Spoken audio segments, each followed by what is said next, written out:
Hello and welcome to helpyourmath.com. In this video on consumer credit, we're going to talk about revolving loans. And as we go through the examples here, first, I strongly suggest that you have a calculator handy because there is a lot of arithmetic involved in these, and we want to make sure that we're keeping up with the steps that we take in order to look at revolving loans. And the second thing is that these are very simplified examples. In reality, there are far more transactions in a given month than what we're going to look at here. But this is just an introduction where we've simplified it, but just so you can see, even with just a little bit of example, how complicated these things can get. Let's talk about revolving loans. What are revolving loans? A revolving loan is a type of loan in which there's a credit limit set as to how much the consumer can spend during a month. Revolving loans require a minimum payment to be paid monthly. A statement informs the consumer of the balance, and it includes an itemized list of purchases, returns, and payments. The consumer can pay any amount between the minimum and the full balance. And of course, the most common type of revolving loan is a credit card. The balance will carry to the next billing cycle, and when you have a balance on your account, it will accrue interest. Most revolving credit plans calculate finance charges by using the average daily balance method. So this is very common for credit card companies when they're charging interest or a finance charge if you don't pay your balance in full. So with credit cards, it's super important that if you can, you pay your balance in full. If not, you are subject to a fee based on the average daily balance of that billing cycle. And what is the average daily balance? The average daily balance is a weighted mean of the various amounts of credit used throughout the billing period, with the weighting factors being applied to the number of days that each credit amount applied. So that means if you spent on the first day of a billing cycle $5,000, and then on the last day of the billing cycle, you paid $3,000, so you would still owe $2,000, you would get charged for all of those days in that month having that $5,000 loan or debt. And then it would take into account that you paid it, but you would get most of that finance charge would be applied to the $5,000 that you took out on the first day of that billing cycle. Let's look at some examples. The activity on Angela's Discover card account for one billing period is shown below. If the previous balance on March 3rd was $209.46 and the bank charges 1.3% on the average daily balance, we want to find the average daily balance for the next bill, which will be on April 3rd, the finance charge that will appear on the April 3rd billing, and the account balance on April 3rd. So some things we need to take, because I don't think I put this on the next slide. We need to know that this balance was $209.46 and that there was a 1.3% fee. We'll need that at the end of the problem. So here's what happened in March. And again, this is a very simplified version of what we usually do when we have credit cards. Keep in mind that some of these things are positives and some of these things are negatives. So for example, a payment, if she paid money, that's going to be a negative amount, and that will be deducted from the amount that was left on her card from March 3rd. Okay, let's get started. So I have the bill, the itemized bill at the bottom, and we're going to fill in this table. So this is a table that we want to set up. We're going to put all the important dates. That would be anytime she made a payment or a purchase or whatever. Then we need a column for the running balance, the number of days until the balance changes, and then the running balance times the number of days. Okay, so so we can fill in March 3rd. Do you remember how much she carried over from March 3rd? That was $209.46. And now we can fill in the rest of the dates. We have March 12th, so I'm going to say 3/12. We have March 17th, March 20th, and April 1st. And we'll leave that bottom, we're going to have this be our total column. But what we want to keep in mind is that this billing period ends on 4/3. So that's going to be an end on 4/3, April 3rd. Okay, how many days was it until the balance changed? So how long was $209.46 sitting, or was she in debt about that amount? Well, that would be from the 3rd to the 12th. So 12 minus 3 is 9. So now the final column is the running balance, this column here, times the number of days that it had that debt. So it'd be 209.46 times 9, which I calculated to be 1,885.14. Okay, so then what happened on March 12th? She made a payment of $50. So we're going to subtract 50 from the running balance. That's going to give us $159.46. How long did the amount that she owed stay this much in her account? Well, it changed 5 days later on the 17th, right? 17 minus 12 is 5. So it was this amount. We're going to do the running balance times the number of days that it was that amount. And that's going to give us 797.30. Okay, so what happened on March 17th? She bought clothes for $28.46. So we're going to add that on to the previous balance, 187.92. How long did it stay this amount? Well, it changed 3 days later on the 20th. So we're going to say 3. When we multiply, we're going to end up with $563.76. Okay, what happened on the 20th? She ordered something from eBay. It was $31.22, so that's going to get added to the running balance. That would be $219.14. How long did it stay like this? So you have to really know your months pretty well. March has 31 days. So to the end of the month, 31 minus 20 is 11. And then we have one more day because we have to get to April 1st. So there was 12 days that $219.14 was on her credit card. And if we multiply that, we get $2,629.68.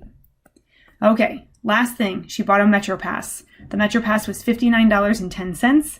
That was a purchase, so we added on to the running balance. That would be $278.24. The number of days until this changed, even though it doesn't change, well, technically it sort of does, we just bring it to the end of the billing cycle. The billing cycle is the 3rd, so for this billing cycle, it sat like that for 2 days.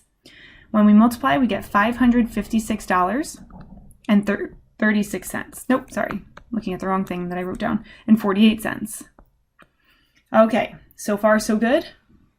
Now we have to answer those 3 parts. So the first part is, what was her average daily balance? The way we figure that out is we're going to add all the values of this column together, and then we're going to divide by the number of days. We're looking for an average. So when we have an average, we add up the things, and then we divide by the number of things. So when we add up this final column, I ended up getting 6,432.36. And if you want to pause the video and make sure that your calculations match mine, this is a good time to do that. Okay, so part A, average daily balance, it's going to be this value when we added up all of the charges from every single day divided by the number of days.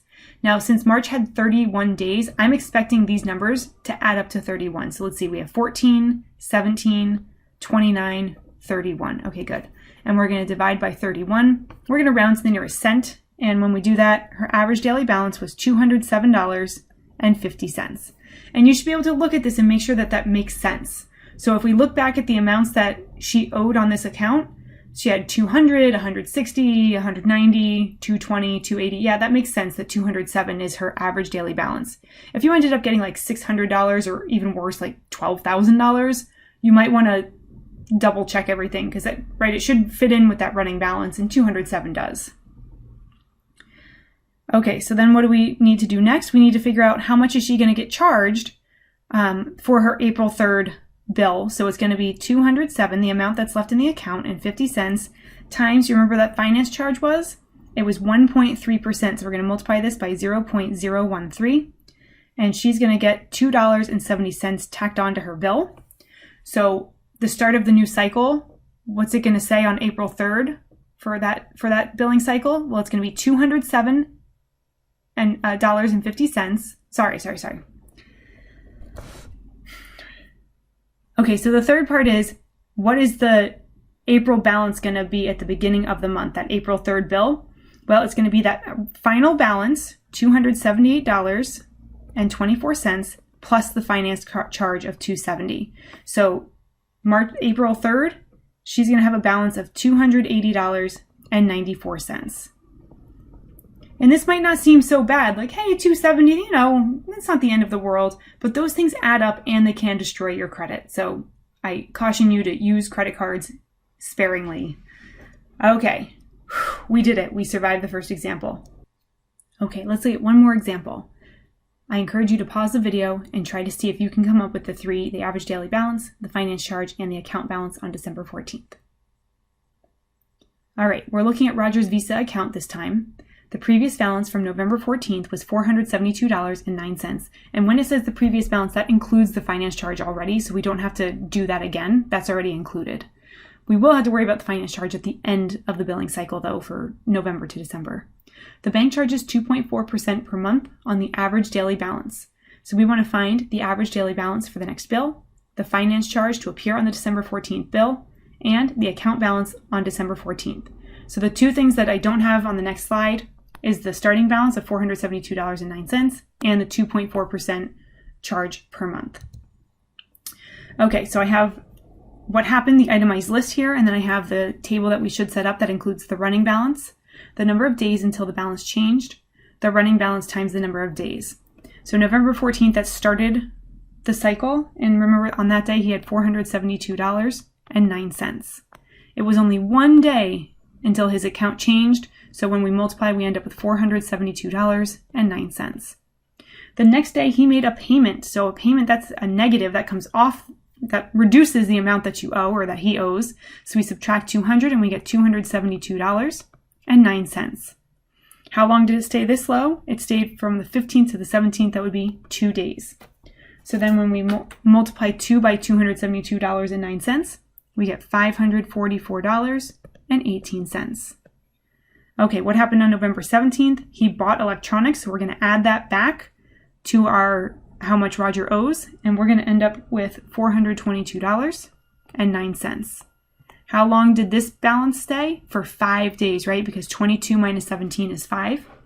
When we multiply this 422.09 by 5, we end up with $2,110.45. Okay, then what happened? He went to the grocery store. That's fair. He spent $180 while he was there. And that brings how much he owes on his credit card to $602.09. How long did the balance stay like this? Well, it got all the way to the end of the month. November has 30 days. So 30 minus 22 is 8. And then we need one more day because it went to December 1st. So it stayed like that for 9 days. When we multiply 602.09 by 9, I get 5,418.81.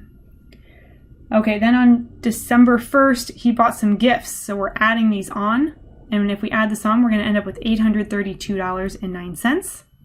How many days did it stay like this? It stayed for 9 minus 1 is 8 days. When we multiply that, we get 6,656.75. And what happened on December 9th? He went to the grocery store again, so we add on 170. That puts us up to 1,002.09. How many days did it stay like this? Well, the cycle ends on the 14th, so it would be 14 minus 9 is 5. When we multiply those, we get 5,010.45. So now what we want to do is we want to add up this column and we want to add up this column. Since November has 30 days, this column should add up to 30. That's 3, 8, 17, 25, 30, perfect. And when we add up all of these numbers, and again, try to do this in your calculator, it's tough to get all these numbers right. It's very easy to make a mistake. When I added these all up, I ended up getting 20,212.73. Now we're ready to figure out the average daily balance. So the average daily balance is the total balances, 20,212.73, divided by the number of days in that billing cycle, divided by 30.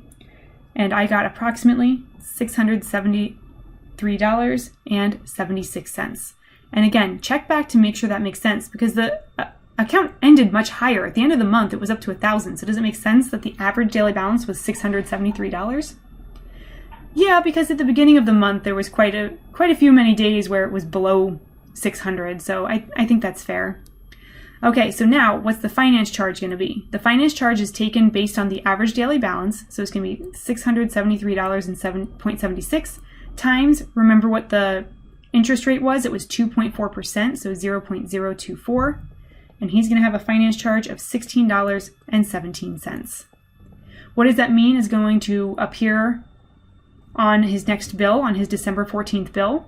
Well, it's going to be the previous balance. He owed $1,002.09 plus this finance charge of $16.17.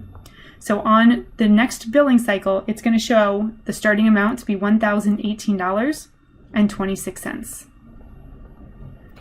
So it's pretty reasonable the steps we take, but this is a lot of work and it can get very repetitive. You want to make sure you're taking your time. Always set up this table with the running balance and the number of days until it changed, because that's really going to help with these. This has been examples of looking at revolving loans. Thank you for stopping by.